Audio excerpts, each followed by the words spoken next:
Let's further discuss this now with Thomas Warrick. He's a former Deputy Assistant Secretary at the U.S. Department of Homeland Security and joins me live now from Washington, D.C. Thank you so much for being with us on the program. I first want to get your thoughts on these attacks that have been conducted in Sokoto State, which is reportedly a completely different area to the one where reports have emerged of alleged violence against Christians. And I think that's what's really causing the mixed reaction out of Nigeria. Right.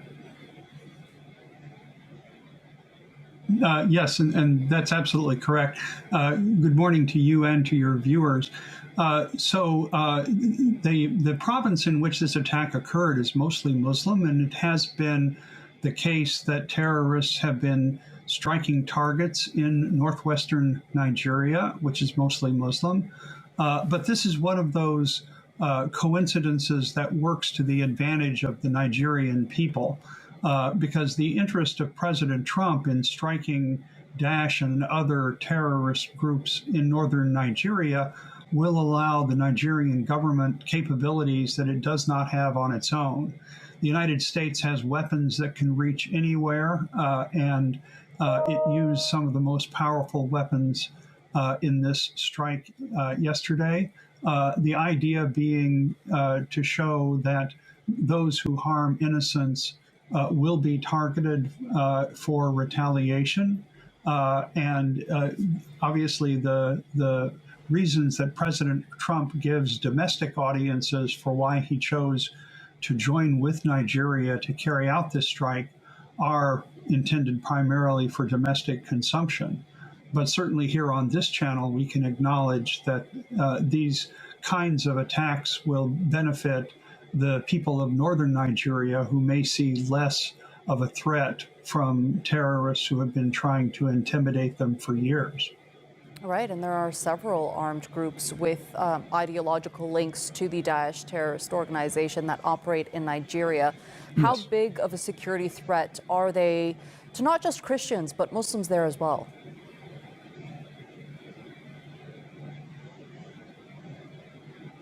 Quite a bit. I mean, these groups have been responsible for kidnapping, for holding people for ransom so that they're required to pay money that then allows the terrorist groups to buy weapons and carry out more deadly attacks. And the problem that the Nigerian government in Abuja has is that its ability to exercise security in parts of Nigeria is relatively weak. And so all of these terrorist groups have benefited from a weak government security situation, and American firepower can back up the government. The problem, of course, is you can't solve every problem by blowing up a terrorist camp. This needs to be backed up by other kinds of support to the Nigerian government. Washington is due to roll out a new counterterrorism strategy in a matter of weeks. And from the previews that we have been given of it, it will call for a broad range of support for governments like Nigeria to be able to better protect their people from these terrorist groups. What else do you think that counterterrorism strategy would entail? How frequently could we potentially see these attacks conducted moving forward?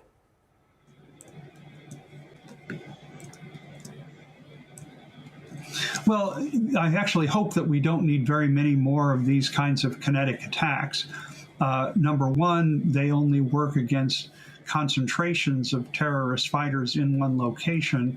One of the problems occurs when terrorists try to hide among innocent civilians, and then airstrikes become counterproductive.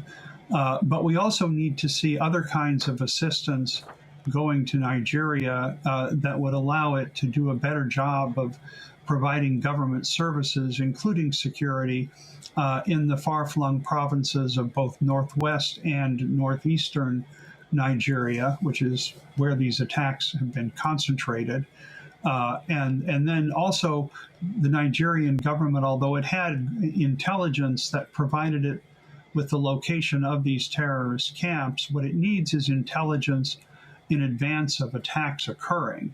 That's harder to develop. It takes basic policing, it takes technical surveillance, and it takes human sources.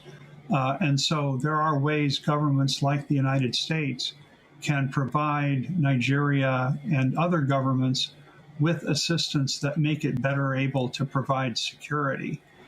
So let's hope there is less of a need for these kinds of kinetic attacks you're showing on screen, and that we move to other kinds of cooperation that will be beneficial to everyone. Thomas Warrick, thank you so much for being with us here on TR2 World and sharing that insight with us.